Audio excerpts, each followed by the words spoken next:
Hello, everybody, and thank you for tuning into the Liberty Report.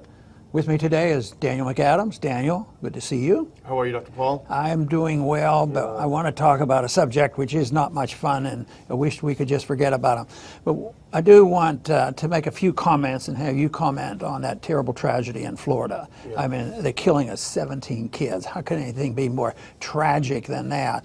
And everybody are wringing their hands, and you know, the left has come out immediately. Well, it's all the guns. Get more guns off the street, more gun regulations. That'll solve the problem. Others will say, well, you should have guns in places, and the solution is that teachers have guns. I'm not so sure that is a simple answer whatsoever, because if you had a private school, the school would decide, you know, the safety issues and how you handle guns. But nevertheless, it is an utter tragedy. And the reason that we've suggested that we talk a little bit about the FBI is there's some type of evidence that they were fully warned, which is not something brand new, because I might mention later on the different times the FBI should have been involved and they fall flat. And of course, we read about the FBI all the time right now. And what are they doing? They're in Russiagate and they're testifying who's lying on this. It's all politics. And it looks like sometimes they're not doing the job that they're supposed to be doing. Yeah, that's certainly the case. And obviously, it's impossible for them to get every lead down. But there was something that came out. A gentleman, Ben Benight, on his YouTube page, he noticed a crazy comment. I'm going to be a professional school shooter, from someone called Nicholas Cruz, which is the name of the person who shot up the school. And he sent this to the FBI tips email. And the FBI did contact him. They didn't just completely drop the ball. They contacted the person that gave the release. He sent it and asked if he knows this guy, knows anything about him. He said, no, I'm just passing this on. So we don't know what happened. We don't know the entire story. Yet we still can talk about how they do a lot of things that they shouldn't be doing. And they fall, some of their, some of their information gets false through the track, and they don't follow up on it. But here's a guy, I mean, he was waving a lot of flags. Yeah. I mean, he was in a tough home situation. His parents had recently died. He's been in school. He's a troublemaker. He was suspended, and then he was expelled. And people knew that he really had, a lot of problems. And now we read, which always seem to come up, and I especially pay attention to this. I don't know the details, but he was getting mental health treatment. And a big question is he on, or has he been on psychotropic drugs? And so often this is the case. Those drugs can do the reverse. Instead of calming somebody down, they can turn them into suicidal individuals and also violent people. Now, that's not my opinion of what happened, but boy, that raises questions, because a lonely kid, no family, and having all these problems. Somebody said, well, we'll get you some help. Maybe medication will take care of you. Well, I have a strong disbelief that those medications are very, very helpful. Maybe rarely so, but I just am not very trusting of those medications. That does seem to be a common denominator in the mass shootings, and maybe it's just circumstantial, but it certainly does. But yeah, there are a lot of red flags. I mean, he apparently, according to press reports, he would post things on social media like, quote, I want to shoot people with my AR-15, which is what he did. So that's kind of gives an indication that it shouldn't have been a real shock that the guy was doing this.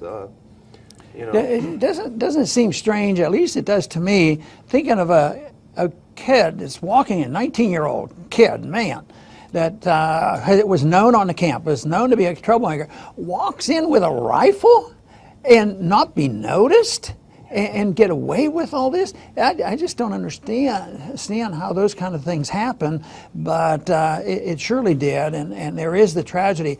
But my beef is that I've never had much confidence in the FBI. I mean, they've had a good reputation, but over the years, they haven't really done their job. They're usually spying on Americans, and from the very beginning, they've been doing they spy on people and use for political reasons. How about just recently? What has the FBI been doing? You see them on TV. They're involved in Russiagate and all these investigations, and they're proven to be liars at times and mischief. They're doing that and not following up with a lead like this. That seems to be a problem. But just think in our recent history, screwy. We have this tragedy at Ruby Ridge. The FBI was involved there. Nobody was punished.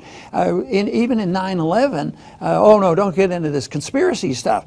And I don't even have to. All you have to do is say, what about the FBI agent that knew something and I think reported, if I'm not mistaken, like into the 20s, like 25 times or so, tried to report to his the higher officials about people training to fly airplanes but not land them. They didn't do anything. So is this total ineptness or what's going on here?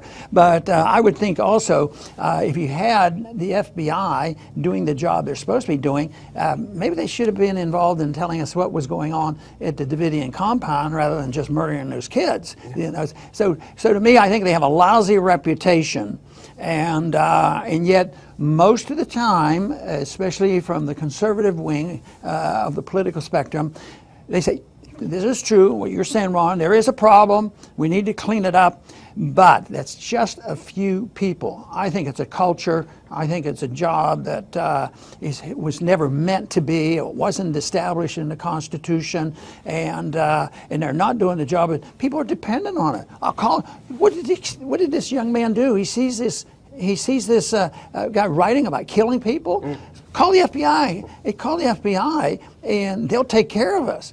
But I would think people eventually will lose confidence in the FBI to solve these problems. But I think it's so sad because it isn't easy. It isn't some of the foreign policy problems that we deal with. I think the solution is much easier, you know, just get out of the way and mind our own business. But this is a little more complicated. But if you think in terms of privacy, private property, private schools, homeschooling, you don't have these kind of problems. I mean, it's in the government atmosphere of schools, but that sounds like a blanket accusation, which I don't mean it to be, but I do know the environment there seems to be different than if you have a private school. You have less drugs and less violence, but I would say that it's still possible because people do have mental problems and they do get on these drugs and everybody is vulnerable. But there sure is almost like getting to be an epidemic. It used to be, oh, this is an isolated incident, but this is getting a little bit too common to just say it's isolated.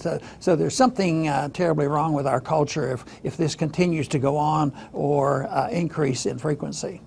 And, you know, we understand that it's not a perfect world, you know, but it is a matter of priorities, like you say, with the FBI. The other thing that they're involved in is, you know, half the time that they make a big terrorist arrest, they've been motivating this terrorist, they've been, you know, colluding with this potential terrorist. Usually it's a loner or a loser that they hook up with and say, hey, don't you want to bomb something? Don't you want to bomb something?